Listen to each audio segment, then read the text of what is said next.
Hi guys, welcome to this tactical video.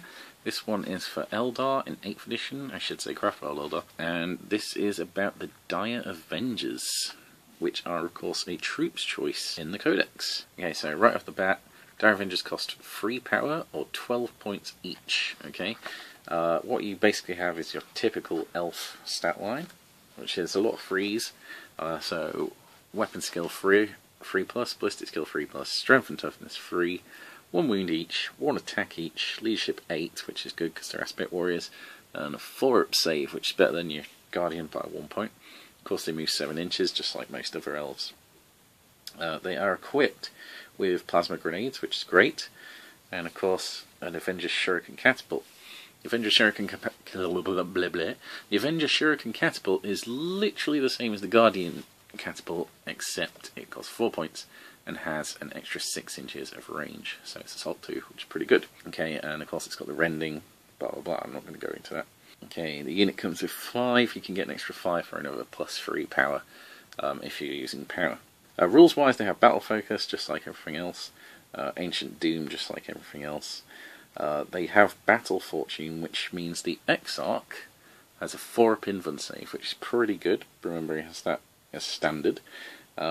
And defense tactics, which is when models in this unit fire Overwatch, they successfully hit on a 5 or a 6 instead of only a 6. So you're effectively doubling their effectiveness in Overwatch. And this works particularly well if you have an Autarch nearby or some other kind of reroll to hit kind of thing. Maybe they're guided, or perhaps they are Bealtan, so they're rerolling those ones. This works particularly well there, especially in a large squad with lots of Avengers Shuriken Catapults in there. This is a very effective kind of Overwatch. Having said that, you can't rely on Overwatch too much, so it's a nice little perk, but it's probably not going to do too much. It'll definitely soften up the enemy more than it usually would. But, you know, it's not going to save you from a Berserker charge or anything like that. Now here's where the rules get a little bit iffy. Okay, so the Exarch can replace their Shuriken Catapult with one of the following. Okay, so it could be 2 Avengers Shuriken Catapults, so they could fire both, which is crazy, but you know, why not? A Shuriken Pistol and Power Glaive, which is essentially a Power Sword, Shuriken Pistol and Dire Sword, or Shimmer Shield and Power Glaive. Okay, now here's where things get weird. So Shimmer Shield and Power Glaive, okay, they don't start with that. However, in the abilities section it says Shimmer Shield, a unit which includes a model with a Shimmer Shield, as a 5-up invulnerable save. Because of the precedent they've set with the FAQ and other units that are similar, because it says Shimmer Shield in their abilities, that means they have a Shimmer Shield as standard. Okay, and because of what the FAQs have said for other units, not Dire Avengers because they haven't addressed it, but because of the precedent with every other unit they've addressed in this way, that means you have to buy a Shimmer Shield. Now, bear in mind, it says that they may replace their Avengers Shuriken Catapult with one of the following, okay? A Shimmer Shield and Power Glaive. This means, to start with, an Exarch starts with a Shimmer Shield and an Avengers Shuriken Catapult, and he can replace the Shuriken Catapult for a Power Glaive and another Shimmer Shield. Obviously this is not how it's intended to work, but they've set that precedent before, so we can only go on what the FAQ says for every other unit the same way. Which basically means if you take a unit of Dire Avengers, you have to take the Shimmer Shield, okay? Which is 20 points. Everyone gets a 5-up invuln save, which is nice, especially if it's a big squad. But it means you have to take it, okay? Now, where this is a good thing is that also effectively means you can replace the Avengers Shuriken Catapult for any of the other options. You might as well ignore the Shimmer Shield and Power Glaive. Why not just take the Shuriken Pistol and Power Glaive if you want a Power Glaive? Okay, but that basically means you're getting that free pistol there. It also means you could take the Shimmer Shield and Dire Sword combo, which is what this was originally anyway. Okay, you can of course take 2 Avengers Shuriken Catapults and the Shimmer Shield. Okay, that's just how they've created their game. It's not my fault, they're crap at writing rules. Okay, now if they'd named the ability Shimmer Shield anything else, this wouldn't be a problem. But there we go, this is the precedent that 8th edition has set, that's how it goes. So anyway, that aside, okay, The Exarch has 2 wounds and 2 attacks. Okay, and other than that, it's exactly the same as otherwise. Now, 2 attacks is not brilliant for something that has a close combat weapon, but 2 attacks with a 4-up save and 2 wounds is decently tanky for a regular troop dude, especially when he's coming for free, apart from that shimmer shield, remember, coming for free with the unit. Okay, and you know, giving them all a 5-up save is not bad. Now, it's not the most efficient loadout, but I actually do like this squad of 5 that you see here with the shimmer shield and the dire sword. Okay, I like the dire sword because it's AP -2, which is the same as the power glaive. Yes, it's 1 less strength. Power glaive has a +1 strength at least, but if he rolls a wound of 6 up, he inflicts a mortal wound in addition to the usual damage. So he'll wound at the -2, but it'll also do a mortal wound, and from my experience, the mortal wound in there makes a big difference at keeping these guys alive a little bit longer in combats. And for the most part, this happens more often than not. The rest of the squad's dead by the end, and it's just this guy running around, throwing his grenade, and charging in alongside my other close combat units, and trying to get those mortal wounds. And sometimes he gets it, sometimes he doesn't. That's purely dependent on how lucky you are, but having that in there is pretty decent. Now, Dire Avengers got a huge point reduction, basically, from the index. I did actually like using them in the index. I thought they were just about, I know most people wouldn't agree, but I think they were just about the right kind of points level, maybe 1 point too expensive. But since they got cheaper, it's obviously better. They're definitely one of the better troop choices, especially since jet bikes have changed. That's not a bad thing, by the way. So what do you get with Dire Avengers? What are they useful for? Dire Avengers are essentially the unit you have that goes in the midfield. Okay, so whereas Guardians are very good at firing massive amounts of shots, they tend to be easy to kill, not just because of their defenses, but because they're a large squad with a large footprint. And what this means is they're easy to catch. So they're easy to catch by weapons in range, but they're also easy to catch by things assaulting them. It's easier to get to them because they're literally a bigger squad in this case. Okay, now obviously you could have 10 Dire Avengers, but that's a different scenario entirely. Okay, now the Dire Avengers are kind of, I actually kind of treat them like the old, sorry, I should say, I kind of treat them like Sternguard veterans, or at least I used to. So what you want to do really is put these guys up front. These guys can shoot pretty well. They're not bad on foot because they're fairly fast for being Eldar. They can grab objectives in the midfield, and they get a 3-up save, which is nice if they're in cover. But they can grab that objective. They've got the invuln save, so they've got some staying power, and they've also got the range of 18 inches once they're in the midfield to kind of reach out and touch any enemies. And of course, if someone wants to assault them, then they've got a decent amount of Overwatch fire, and of course they've got a guy who you can easily equip for close combat. And they're not terrible in assault as far as basic infantry goes. So that's where you want to be, but really it's the shooting that makes them strong, just like Guardians. And as a midfieldy forward troop unit, they're probably the best choice Eldar have. Yes, you can deep strike in squads of Guardians. So if you have enough Guardians in the backfield, yes, that's going to work because you've got the numbers there. But are you spending too many points on that? Possibly, possibly not. This squad right here, of course, with that shimmer shield, is 84 points, which is, you know, not terrible. Cheaper than the Guardians, especially if you have the weapon support platform, I should say, and you know, some kind of heavy weapon in there. Most people do. So they do primarily compete with Guardians, and as to which one is better for you, that completely depends on your choice, your personal tastes. Personally, Guardians are okay, but I feel like they get hampered by the heavy weapon platform options more than helped. Dire Avengers feel a lot more mobile. They feel a lot more independent because you can basically equip them so they're okay in melee. They're very good in shooting. They're better than Guardians in shooting, obviously, from the range, because they can shoot and still not be in assault range, which is very nice. And if they do get assaulted, of course, they've got the better defenses as well.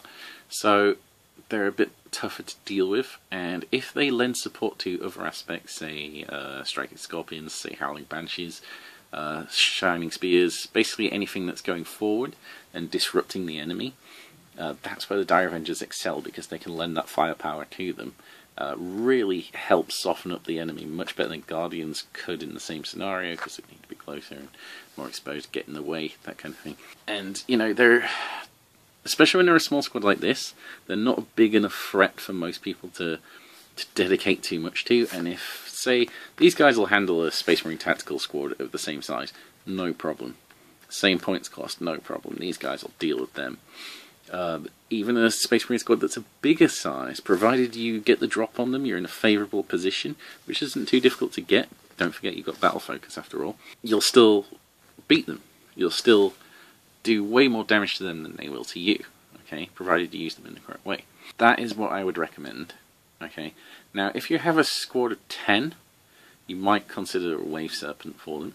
Wave Serpents are still very good, as I'm sure most people are aware. But if you have a squad of 10, I honestly don't think you need the Wave Serpent for them, or even need to start them in it.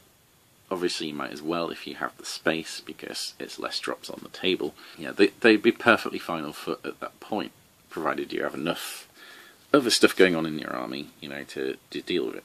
Okay, the other thing you could consider is, I wouldn't recommend deep striking them in, although it's not terrible, because for the 18 inches it means they can literally go, if it's a big squad, you could get the stratagem to infiltrate them, and they go bonk onto an objective, okay, sit on the objective and just basically shoot outwards. If you were going to do that, I would probably consider giving him the 2 Avengers Shuriken catapults just for the extra firepower. But full-size squad, deep strike them onto an objective and cover. They're in the perfect position there. Is that worth command points? Probably yes. But I would only do it for the 1 unit. And you definitely need some other things that are going to shoot up there turn 1 at the same time. So transports, tanks, jet bikes, anything fast that can get up to the same kind of point in the table where they are in terms of forward. So the same, like, distance, I should say, forward that these are at, because that stops your enemy just going, oh, these guys are really close, assault, charge, dead.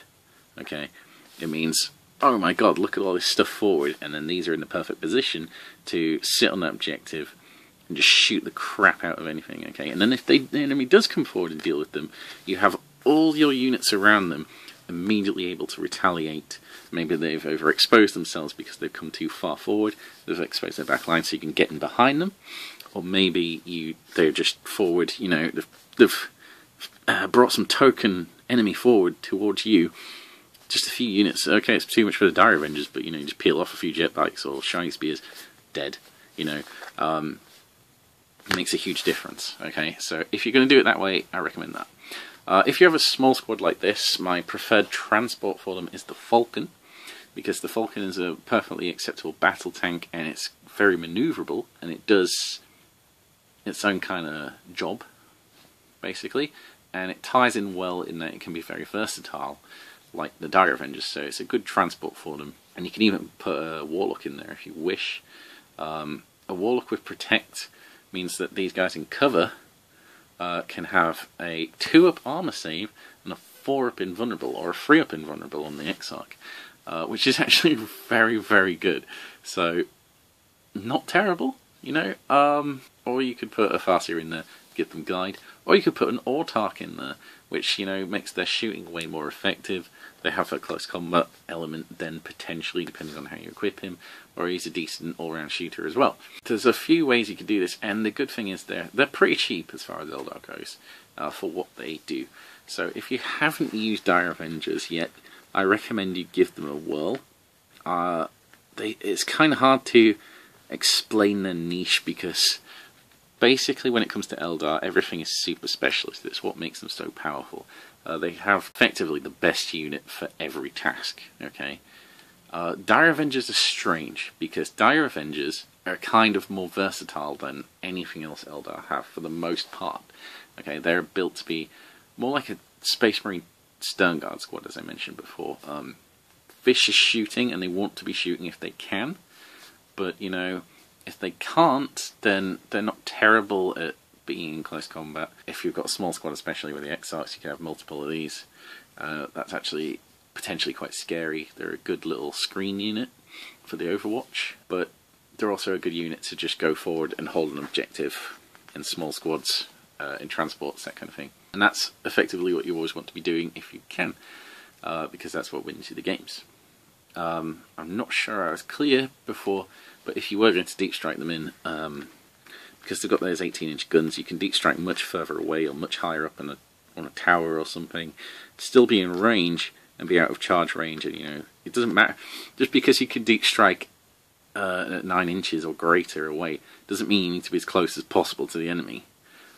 Generally speaking, if you've got somewhere with a better field of view, better lines of fire, which is a greater distance away, you know, better protection, go for that instead.